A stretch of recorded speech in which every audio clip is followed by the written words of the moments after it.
और चलिए अब बात करते हैं ज्ञानवापी मामले पर अपडेट की। दरअसल इस पर अपडेट यह है कि थोड़ी देर के अंदर ज्ञानवापी मामले पर सुप्रीम कोर्ट में सुनवाई होने वाली है। आपको बता दें कि मस्जिद कमेटी की अर्जी पर यह सुनवाई होने वाली है सुप्रीम कोर्ट में। इसको लेकर के मुस्लिम पक्ष आज क्या अपना पक्ष रखेगा, यह देखना बहुत ज्यादा अहम होगा। लेकिन इन सब के बीच हिंदू सेना ने भी सुप्रीम कोर्ट में याचिका दाखिल की है। याचिका में यह कहा गया हिंदू सेना की तरफ से कि मुस्लिम पक्ष की याचिका खारिज की जाए या फिर याचिका में पक्षकार बनाया जाए।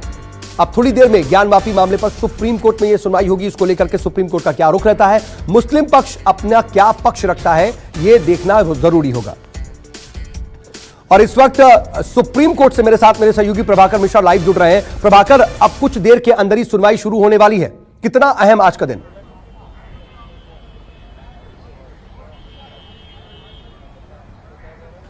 सऊद, मुझे लगता है कि कुछ देर नहीं, थोड़ा ज्यादा समय लगने वाला है, क्योंकि अभी आइटम नंबर 3 की सुनवाई हो रही है। आइटम नंबर 40 है, मतलब अभी करीब 30 से अधिक मामलों पे सुनवाई होनी है, तो थोड़ा समय लगेगा। इतना जल्दी मामला नहीं आने वाला है। 1 घंटे का बीच में लंच ब्रेक भी होगा, तो मुझे लगता है कि 2 बजे के बाद सुनवाई होगी। लेकिन ये आज का दिन काफ़ी महत्वपूर्ण है इस लिहाज से कि जो बनारस की अदालत में जो सुनवाई होनी है या जो प्रोसीडिंग चल रही है ज्ञानवापी को लेकर, उसका भविष्य है वो सुप्रीम कोर्ट की आज सुनवाई से तय होगा। पहले याचिका जो लगाई गई थी उसमें ये बात कही गई थी कि वहाँ जो सर्वे हो रहा है उसे रोका जाए, जो कोर्ट कमिश्नर एडवोकेट कमिश्नर हैं उस पर रोक लगाई जाए। लेकिन चूंकि अब उसका कोई मायने नहीं रह गया, इसलिए कि सर्वे जो होना था, वीडियोग्राफी जो होनी थी, फोटोग्राफी जो होनी थी, सो हो गई, इसलिए उस मांग का कोई मतलब नहीं रह गया। लेकिन याचिका में ये बातें ये भी कही हैं कि जो चीज़ें हो रही हैं उससे सामाजिक सौहार्द बिगड़ने का खतरा है। और दूसरी महत्वपूर्ण बात ये भी कही गई है कि प्लेसेज ऑफ वर्शिप एक्ट के होने के बावजूद और दूसरी होने के बावजूद लोअर कोर्ट में प्रक्रिया चल रही है, प्रोसीडिंग चल रही है।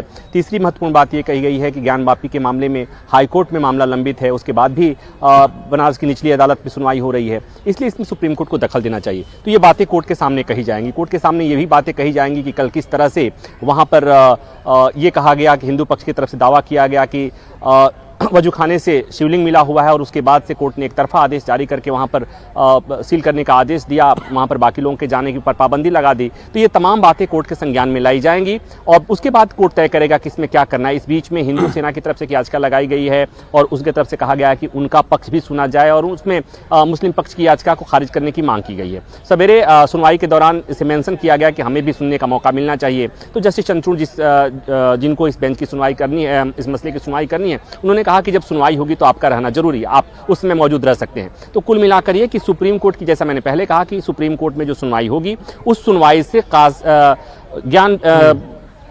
ज्ञानवापी का भविष्य क्या होगा, उसमें बनारस कोर्ट में मामला चलता रहेगा या उस मामले पर विराम लगेगा, जो सर्वे रिपोर्ट जो दायर की जानी है वो सार्वजनिक होगी या नहीं होगी, या कोर्ट उसे ऐसा भी आदेश दे सकता है क्या कि उस पर रोक लगा दी जाए या उसे पब्लिक न की जाए। ये सारी चीजें सुप्रीम कोर्ट में ही तय होनी है। लेकिन इस बीच बात एक और महत्वपूर्ण जो बात आ गई, वो हम काशी की चर्चा कर रहे थे, और दूसरी महत्वपूर्ण खबर जो आई है वो मथुरा से आई है। वहां पर भी इसी तर्ज पर, जिस तरह से कल एक एप्लीकेशन लगाई गई थी यहाँ पर बनारस में, उसी तरह से वहां पर एक एप्लीकेशन लगा दी गई है कि वहां पर भी उसको वहां पर संरक्षित किया जाए, वहां पर सुरक्षा बढ़ाई जाए, वहां पर शाही मस्जिद में लोगों के आने जाने पर प्रतिबंध लगाया जाए, ताकि कुल मिलाकर के इसी का हवाला दिया गया। लेकिन मैं ठीक है आपके पास आ रहा हूं प्रभाकर। इस बीच वाराणसी से भी कुछ अपडेट आ रही है, जरा उसका रुख कर लेते हैं, क्योंकि इस वक्त की ज्ञानवापी मामले से जुड़ी बड़ी खबर यह कि एक और कोर्ट कमिश्नर नियुक्त करने की मांग वाराणसी कोर्ट में की गई है। इसको लेकर के यूपी सरकार ने कोर्ट में अर्जी दाखिल की है। बता दें कि जो कल का घटनाक्रम रहा उसको देखते हुए यूपी सरकार ने यह याचिका कोर्ट में दाखिल की है। अब इसको लेकर के भी आज कोर्ट में सुनवाई होनी है। और वाराणसी से इस वक्त मेरे साथ मेरे सहयोगी अमिताभ ओझा लाइव जुड़ चुके हैं। अमिताभ, इस पूरे मामले पर क्या अपडेट?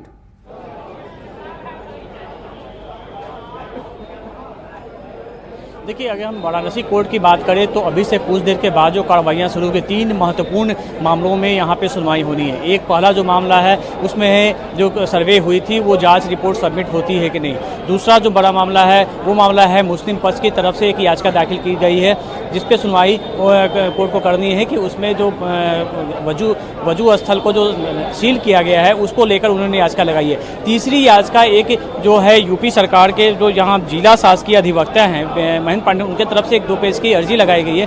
उसमें ये कहा गया है कि चूंकि वो जो वजू स्थल है वो मस्जिद के अंदर है और वही वजू स्थल है जहाँ से वजू करने के बाद जो नमाजी हैं वो मस्जिद में जाते हैं, वो सिर्फ एकमात्र ही है। वहीं शौचालय और वहीं पे चारों तरफ नल लगे हैं। सील कर देने के बाद उस जगह कोई दूसरा स्थल नहीं है। और साथ ही दूसरा उन्होंने मांग की है कि चूंकि जो वहाँ तालाब था, उस तालाब में मछलियाँ हैं, तो उनके प्रोटेक्शन के लिए तो एक अलग से एक कोर्ट कमिश्नर नियुक्त किया जाए, एडवोकेट कमिश्नर नियुक्त किया जाए, जो इस पूरे मामले में रिपोर्ट दे और उसके आधार पर अगर न्यायालय स्पष्ट करती है तो सरकार अपनी कार्रवाई करेगी।